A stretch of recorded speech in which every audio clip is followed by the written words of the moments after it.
Greetings. I hope everybody is doing okay. Now this is a quick one tugenda kulawo nnyo.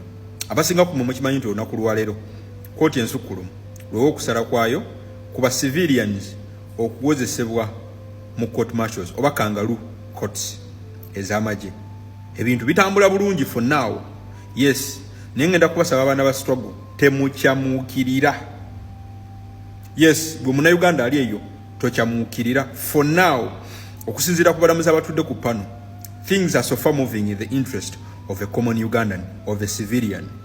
Abamu ku bajjajja abasinga bali ku pano baopposinze ekya civilian yenna okubeera tried in the general court martial oba mu kangaroo courts ez'abamagye. Wabula amanyi bannayuganda mukyamuukirira nnyo, njagala okubasuubiza temukyamuukirira nnyo until nga kooti eyo ewadde decision yaayo. Ate ekibuuzo kiri nti kooti bw'eneemala okuwa decision yaayo negamba nti civilian tagenda kuddayo okuwozesebwa mu kangaroo court martial, gw'olowooza amateeka ekiragiro kyayo kinaagonderwa bano bakapeera abakolera Museveni? So munnayuganda kyamuka mpola, obuzibu bwe tulina mu Uganda si kuba nti tulina mateeka gamala, si kuba nti decisions nga kooti gyeri mukola olunaku olwaleero tezituukibwangako oba tezikolebwangako. Obuzibu bwe tulina mu ggwanga lyattu Uganda olunaku olwaleero buli obwa nti tulina omufuzi ow'amaanyi okusinga the supreme law of the land, and that's the constitution of the Republic of Uganda. We have a ruler, yes, Kwasi leader, who is completely bigger than the supreme law of the land. Nti tulina omufuzi e Uganda awo nakyemalirayo oleka kuta Museveni nga w'amaanyi is completely powerful than the supreme law of the land. Kati ekibuuzo kiri nti nga tonnakyamuka ggwe olowooza senga kooti eyisa decision yaayo ewa ensala yaayo ng'efevalinga civilian obutaddamu kubeera tried in the kangaroo court martials, olowooza bakapeera abo abagoberera omufuzi atagoberera semateeka alowooza nti ye w'amaanyi nnyo okusinga semateeka banaateekesa mu biragiro decision ya Supreme Court oba ya Court of Justice? So obuzibu bwe tulina mu ggwanga muleme kukyamuukirira. Obuzibu si nti tulina mateeka, era obuzibu bwe tulina mu ggwanga si nti amateeka ge tulina manafu nti gali wiiki okukola emirimu gye gateekeddwa okukola. Obuzibu bwe tulina nti amateeka gali applied ku batonotono ate gasobola okubendingibwa abasigadde ne bayitawo.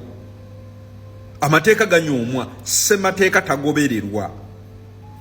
Tulina obukulembeze mu Uganda nga semateeka akola mu kaseera we bwagadde akole, we batayagalidde kukola takola, akola mu abo abali ku sayidi yaabwe, abatali ku sayidi yaabwe semateeka takola. Obuzibu bwa Uganda ye mufuzi eyetwala okuba semateeka w'eggwanga, nti obudde buno Museveni yetwala okuba nti ye semateeka w'eggwanga.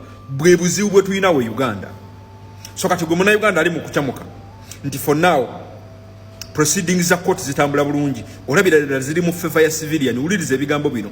Obuzibu bwe tulina mu Uganda si nti kuba tetulina amateeka gamala kutereeza ggwanga eryo. Tetulina buli bwanguzi mu ggwanga simply because amateeka ge tulina tegasobola kukwata bali banguzi. Tulina obumenyi bw'amateeka, tulina obuli bw'enguzi mu Uganda simply because abamu ku bali enguzi banene nnyo bazitowa okusinga amateeka ge tulina, bazitowa okusinga bakwasa amateeka. Ate nga baviira ddala mu nju y'omuntu y'omu alowooza nti wamaanyi okusinga semateeka. For the biggest problem that we have in the land Uganda is Museveni and his group. Ekyo tokyerabira. Tulina abantu nga babendinga nga bamenya amateeka in public nga tewali kye musobola bakola. Lengera mutabani wa Museveni, yes, gwe mulabe.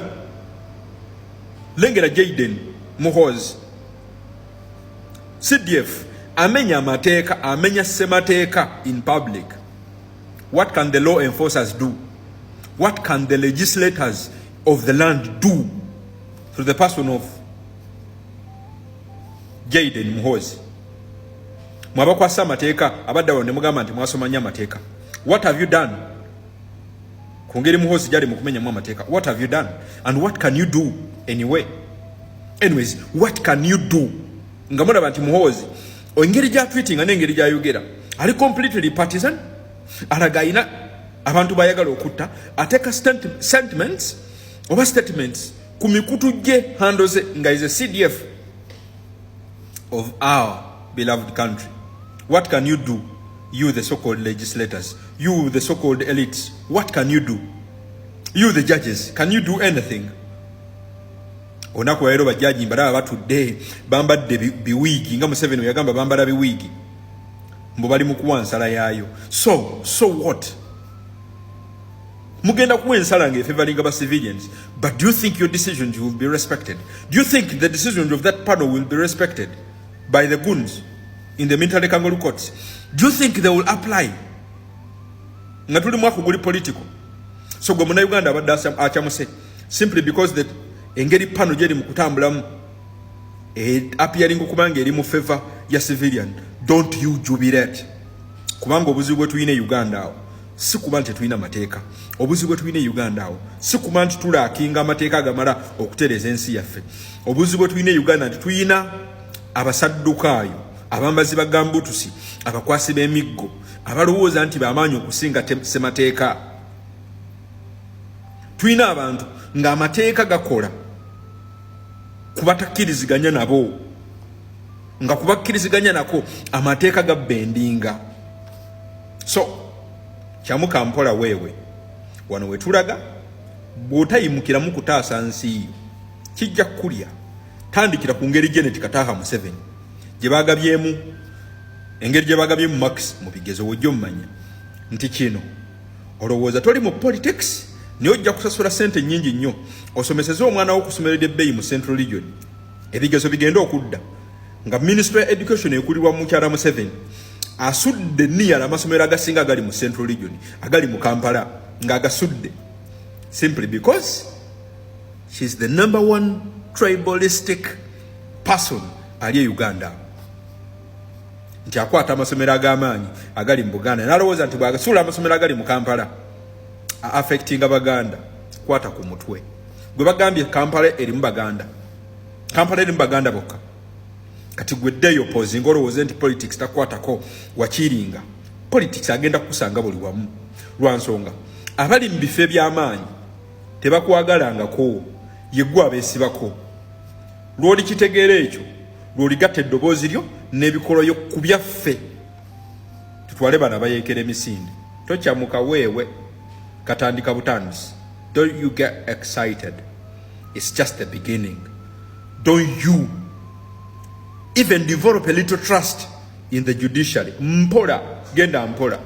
Kubanga asinga okumenya amateeka judiciary eyo gy'olaba eri mu kuteesa olunaku olwaleero tagiwa kitiibwa, agiraba nga w'amaanyi nnyo okugisinga, nga w'amaanyi nnyo n'okusinga gwe kyoyita ssemateeka. So don't you jubilate. It's just getting started. 2026 abasaddukaayo bano senga otegeera nga bwe ntegeera tugenda batwala misinde. Salute.